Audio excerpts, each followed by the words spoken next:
What's up everyone and welcome! In this episode, we are going to talk about the massive GoDaddy breach affecting over 1.2 million customers that run WordPress websites through their hosted program.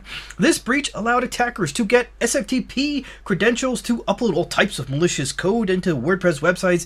They had full access to your code and your databases. Let's see what we can learn from this story. Oh, drat these computers. They're so naughty and so complex. I could pinch them. Web hosting giant GoDaddy disclosed a data breach that resulted in the unauthorized access of data belonging to a total of 1.2 million active and inactive customers, making it the third security incident to come to light since 2018 for GoDaddy. In a filing with the U.S. Securities and Exchange Commission, the world's largest domain registrar said that a malicious third party managed to gain access to its managed WordPress hosting environment on September 6th with the help of a compromised password, using it to obtain sensitive information pertaining to its customers. It's not entirely or immediately clear if the compromised password was secured with two-factor authentication. The Arizona-based company claims to have over 20 million customers with more than 82 million domain names registered using its services. GoDaddy revealed it discovered the break-in on November 17th. An investigation into the incident is ongoing, and the company said it's contacting all impacted customers directly with specific details. The following information is believed to have been accessed by the intruder: email addresses and customer numbers of up to 1.2 million active and inactive managed WordPress customers, the original WordPress or admin password that was set up at the time of provisioning a WordPress website through their service, the SFTP and database usernames and passwords associated with its active customers, and SSL private keys for a subset of active customers. Now, not every story can be super sexy and action-packed, but they are all important and can teach us key things for our own security. So subscribing to my channel and smashing the bell, if you haven't already, of course, means you'll be notified when I upload new episodes where I give you insights into the newest cybersecurity news stories.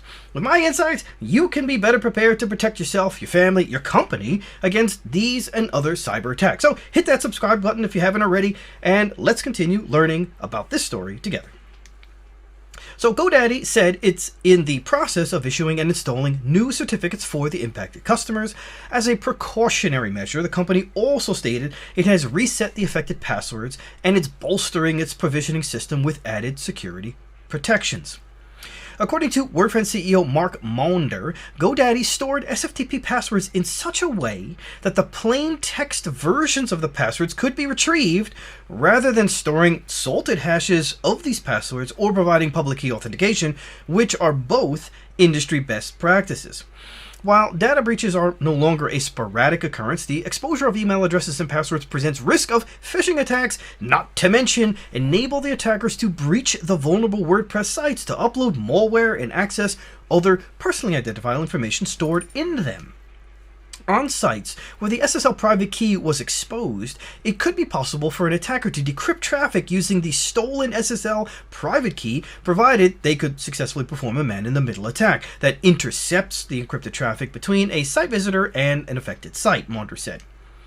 Now, new information indicates that the data breach of GoDaddy might run deeper than the firm has so far been prepared to admit, as multiple subsidiaries of the company's managed WordPress services, including 123reg, Domain Factory, Heart Internet, Host Europe, Media Temple, and tsoHost, have been found to be affected by this.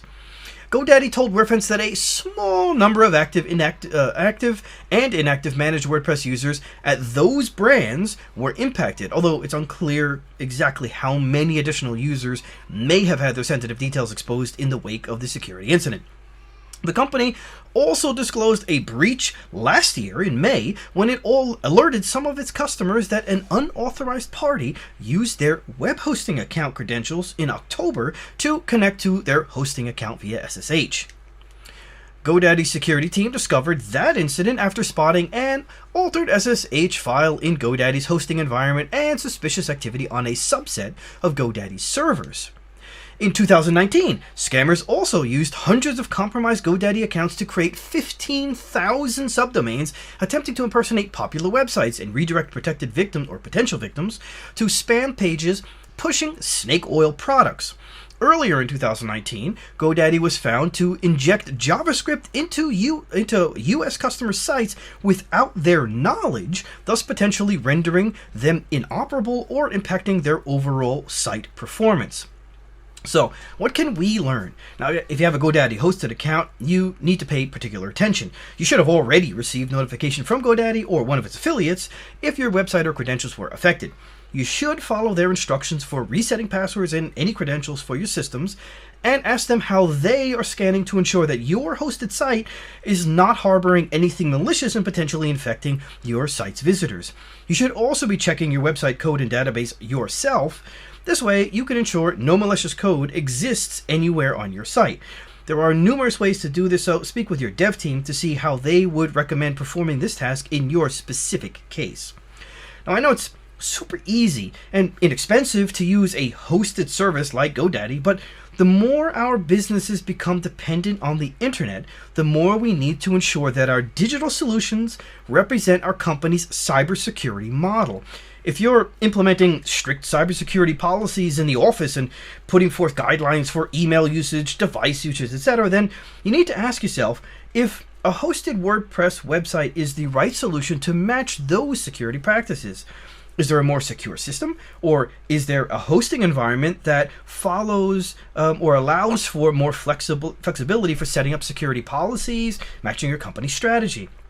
Say, dedicated hosting in the cloud with multiple firewalls separating all your data levels, locking down web servers with, let's say, internal lockdown databases that are not accessible over the internet.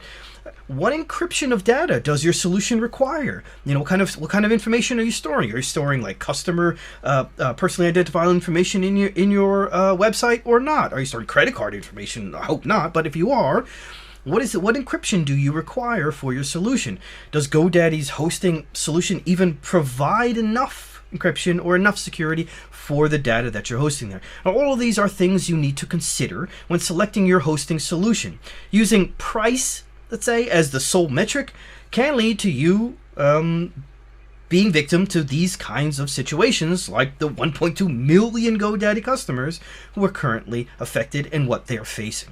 With that, I say thanks again for watching. Don't forget to share and subscribe if you haven't already, and smash the bell if you haven't already, and I'll see you on the next episode. Take care.